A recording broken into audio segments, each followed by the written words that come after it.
You son of a bitch.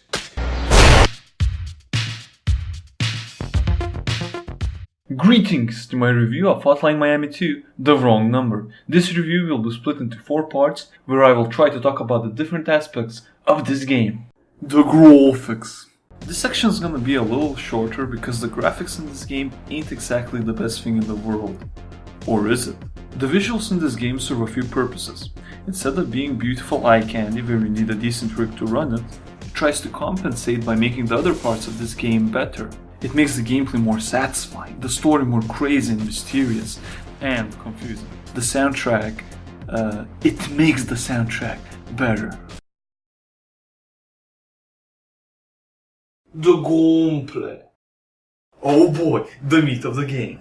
I wish I could say that about some other games. This game gets a lot of things right, but the gameplay is something else. It's shit.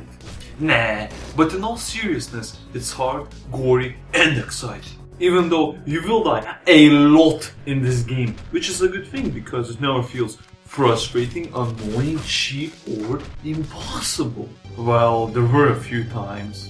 And it's all thanks to the checkpoint system. You see, whenever you reach the next stage in a level, the checkpoint will be automatically saved at the beginning of that stage. So, if you died in, let's say, level 2, stage 3, you won't have to redo the whole level.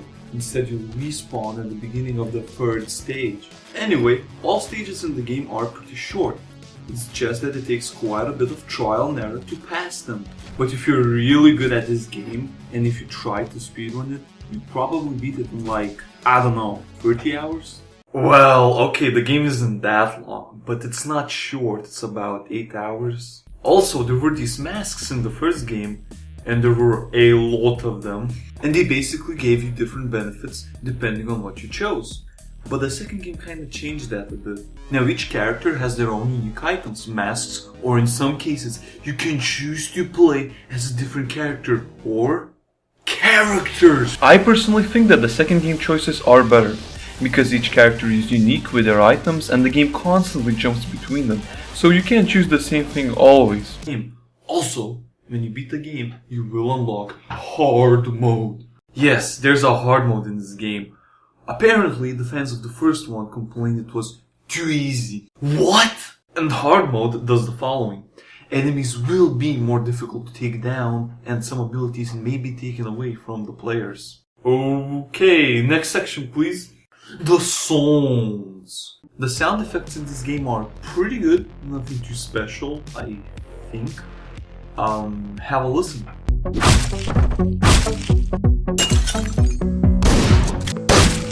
But the music, however, I mean, what can I say?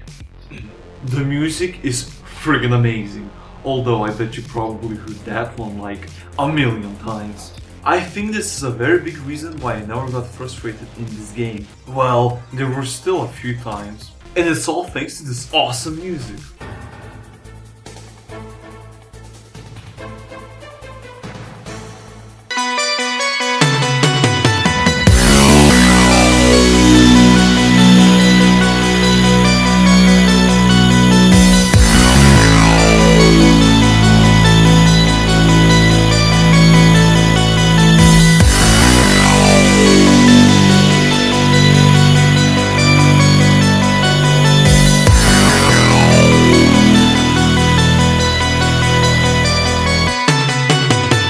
The story. Oh boy, we are walking in some dark territory here. The first game had an interesting story that was relatively easy to follow, that in the end had a few twists, but did not leave me confused or anything. So, in this game, there are a few story arcs that connect to the main story. Or do they? You see, when you beat the prologue, it shows that everything you did up to that point was scripted for a movie or a TV show or something. So basically, you're an actor in this game. Or are you? Because in some levels you get to play as a character from the first game. No, not the whatever his name is, but as the employee of all those shops the main guy visits. Yes, that dude was an army commando before working at some pizza place. And during his levels I did not see any hidden cameras to suggest a recording place, unlike some other levels. But yeah, the story is pretty good. I barely understood anything, and saying too much could really spoil the game for you. Especially the post credits did that. The conclusion. This is an awesome game, but I would really recommend you play the first one before attempting this game. Because the storyline would be even more confusing without understanding of the first game. And there are more reasons, but for the sake of your enjoyment, I don't want to spoil it for you. And the first one is also cheaper, so you could try that one first, which you should, and if you found that you don't like good games, you wouldn't like this masterpiece either.